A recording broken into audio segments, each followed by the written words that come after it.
தமிழகத்திற்கு மேலும் ஒரு அம்ரித் பாரத் ரயில் இயக்குவதற்கு ரயில்வே அமைச்சகம் ஒப்புதல் அளித்துள்ளது. அண்மை செய்தியாக நாம் பார்த்து கொண்டிருக்கிறோம்.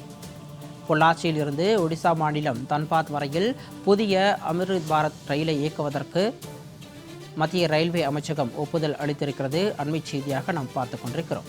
தமிழ்நாட்டிற்கு மேலும் ஒரு அம்ரித் பாரத் ரயில் வழங்கப்படுவதாக மத்திய அமைச்சர் தர்மேந்திர பிரதான் அறிவிப்பை வெளியிட்டிருக்கிறார். அண்மை செய்தியாக நாம் பார்த்து கொண்டிருக்கிறோம். கூடுதல் விவரங்களோடு எமது சிறப்பு செய்தியாளர் யோகேஸ்வரன் இணைப்பில் இருக்கிறார். விவரங்களை கேட்டு பெறலாம். வணக்கம் யோகேஸ்வரன். தமிழ்நாட்டிற்கு மேலும் ஒரு அம்ரித் பாரத் ரயில் வழங்கப்படுவதாக அறிவிப்பு வெளியாகி இருக்கிறது. தொடர்பான விரிவான விவரம்.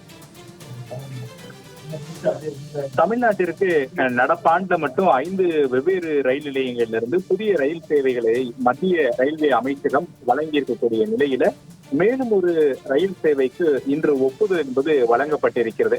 தமிழ்நாட்டினுடைய கோயம்புத்தூர் மாவட்டம் பொள்ளாச்சியிலிருந்து ஒடிசா மாநிலம் தன்பாத் வரைக்கும் புதிய அம்ரித் பாரத் ரயிலை இயக்குவதற்கு மத்திய ரயில்வே அமைச்சகம் ஒப்புதல் வழங்கி இருப்பதாகவும் அதற்கு தான் நன்றி தெரிவித்துக் கொள்வதாக ஒடிசா மாநிலத்தை சேர்ந்த மத்திய அமைச்சர் தர்மேந்திர பிரதான் அவருடைய அதிகாரப்பூர்வ வலைதள பக்கத்துல பதிவிட்டிருக்கார்.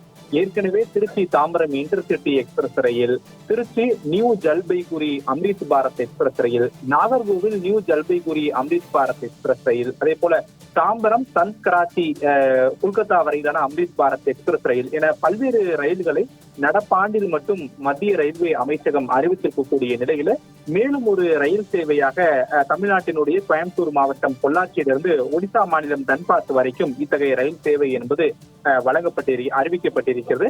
மேலும் இந்த ரயில் சேவை காரணமாக தமிழ்நாடு, ஒடிசா, ஜார்க்கண்ட் இடையிலான கல்வி, சுகாதாரம் மற்றும் வேலை வாய்ப்புல ஒரு பெரும் வளர்ச்சி ஏற்படும் என்றும் மத்திய அமைச்சர் தர்மேந்திர பிரதான் தெரிவித்து அதற்கு தன்னுடைய நன்றிகளை மத்திய ரயில்வே அமைச்சர் மற்றும் பிரதமர் நரேந்திர மோடிக்கு தெரிவித்துக் கொள்வதாகவும் குறிப்பிட்டிருக்கிறார். இவற்றை தவிர ஒடிசா மாநிலத்துடைய முதலமைச்சரின் வலியுறுத்தலின் பெயரில் இத்தகைய புதிய ரயில் சேவை என்பது தமிழ்நாட்டிற்கும் ஒடிசாவுக்கும் இடையே அனுமதி என்பது வழங்கப்பட்டிருப்பதாகவும் இந்த புதிய ரயில் சேவைக்கு ஒப்புதல் என்பதை மத்திய ரயில்வே அமைச்சகம் வழங்கியிருக்கக்கூடிய நிலையில இந்த சேவை விரைவில் தொடங்கப்படும் என்றும் தகவல்கள் என்பது தெரிவிக்கப்பட்டிருக்கிறது. சிகாமணி, விரிவான விவரங்களுக்கு நன்றி யோகேஸ்வரன்.